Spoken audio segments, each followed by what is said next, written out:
was playing the European Women's Blitz Chess Championship, a huge tournament in Monaco against some of the best women in Europe in chess.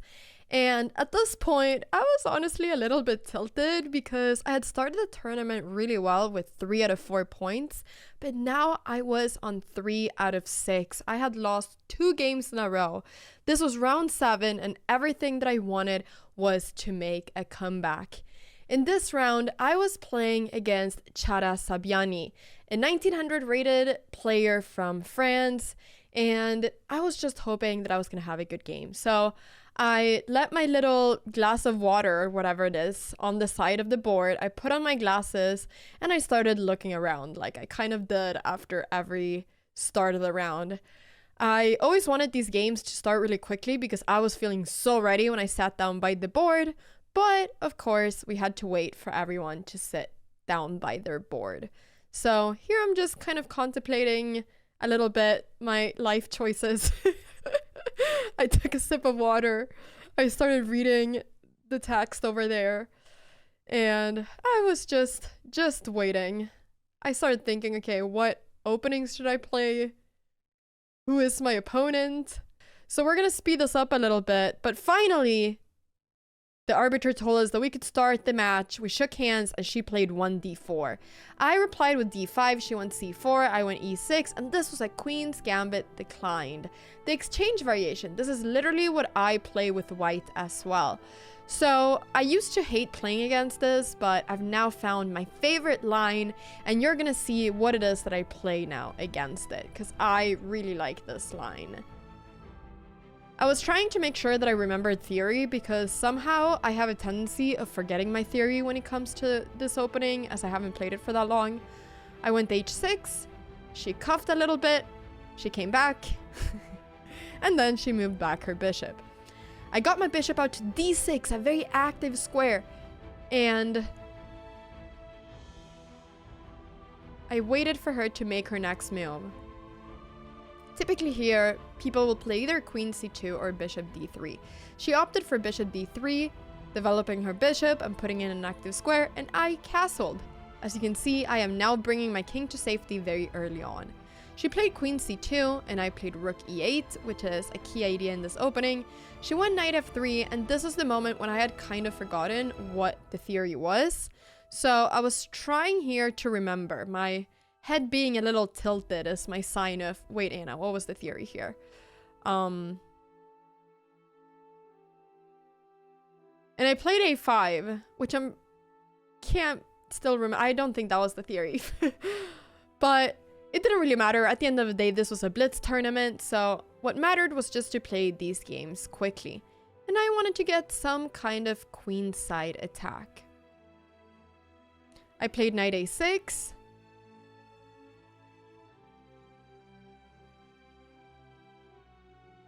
Now threatening to go knight b4, and so she defended it. I now played knight c7, trying to find a better square for my knight. But I pretty quickly realized that this is what I was supposed to play for knight went to e2 and not f3, because now my idea is to go knight e6 and knight g5, but I can't do that with the knight on f3. So I started regretting my choices a little bit here, as I realized that I had gone wrong in the theory. She played rook b1, and it was time for me to think again. It was now that I realized that doing this idea of placing my knight on e6 and then g5 didn't work, so I played bishop g4 instead, because I wanted to get rid of that knight so that I could get my knight to its ultimate destination.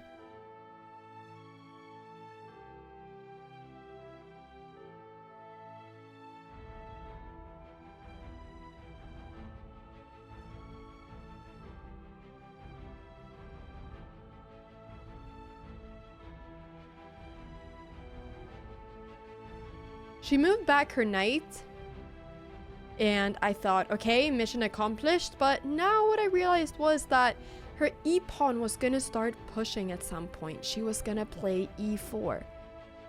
I played knight e6 anyways, because I thought, okay, this will make e4 not possible, because then I can take the d4 pawn.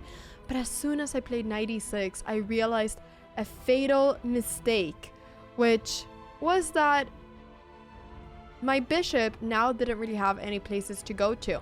My dear bishop on g4 was kind of stuck, and I tried to look as if I knew exactly what I was doing, a little bit as, you know, making a poker face, which people tell me all the time that I'm not good at, but I think I had a pretty good poker face here. This was obviously not ideal. I was gonna lose a pawn for nothing, and now I just thought, oh no, Anna, are you gonna lose a third game in a row? My thoughts were rushing, and I just thought, Anna, why did we do this? Why did we get stuck with this bishop on g4? This was not what we were supposed to do. A fatal mistake might have been a bit of an exaggeration, but it was definitely not a mistake I wanted to make. But everything that we could do here was to make the best out of the situation, and trying to get out of a tricky situation can sometimes be a fun challenge in chess.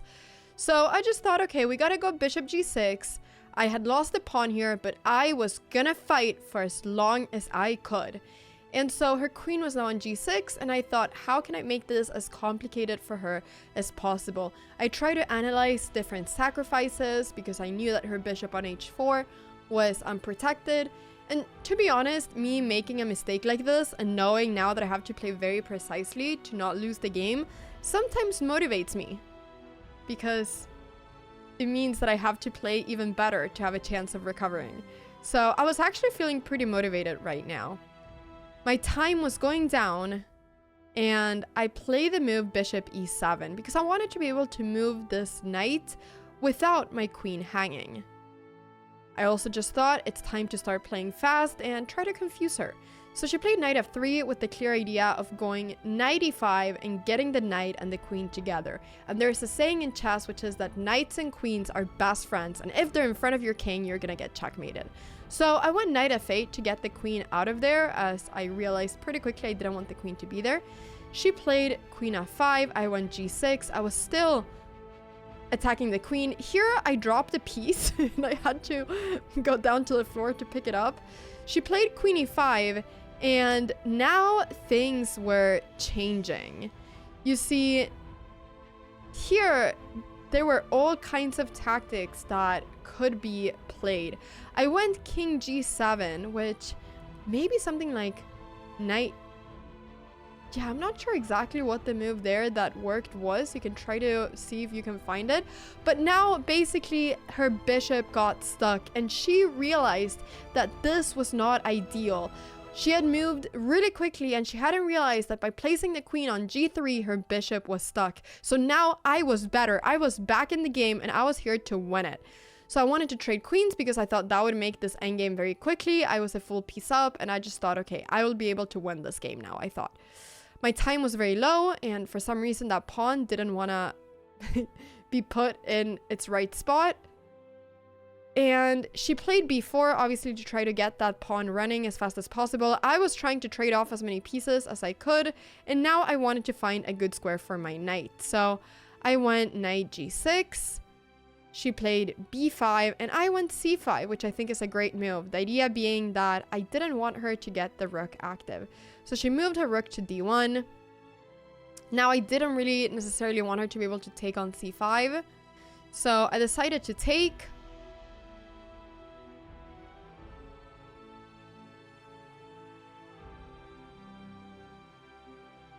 And then go knight h4.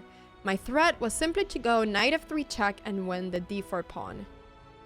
She moved her king up to f2. I went knight f3. She moved her king again, and I thought, oh no, my pawn. Am I going to lose the pawn? So I went knight g5, and here she could go h4, simply threatening my knight. But she went rook a1. I took the pawn. She couldn't take the pawn anymore because of the fork. I defended. I was kind of worried about those two central pawns, and I only had 5 seconds on the clock, so all my decisions had to be made extremely quickly. She played rook f1 to get her rook active. I went back with my knight to defend the pawn.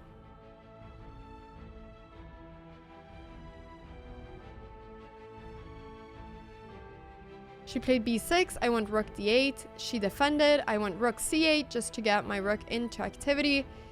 I checked her. I checked her again. I went rook g3, threatening the pawn. She started pushing her pawns. I simply took hers.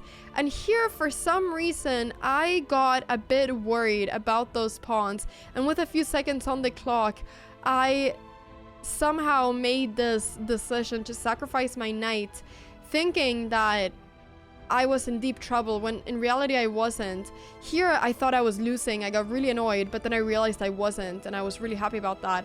But I now realized that this wasn't going to be as easy as I thought it was going to be. And you know, many of you are probably going to ask me, Anna, why did you sacrifice that knight? And my only answer is, sometimes when you're low on time, you see ghosts, and I saw those pawns pushing, and I didn't want to lose the game, and I just panicked and made a move with a couple seconds left on the clock. I was now trying to fight in this endgame. Somehow, she was also getting very low on time. She moved a rook, I captured her pawn, and now we checked. And obviously, I didn't really want to trade off, but I did. And here, this just became a draw. I offered a draw, and we took it.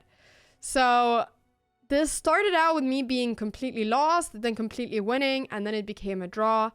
But I hope this serves as inspiration for no matter how bad your position is, you should keep on fighting, because you never know what can happen. So this didn't go my whole way, but this result would actually make me be able to face my mother in the next round, because she had now the exact same points as me. So maybe not everything bad is as bad as we think.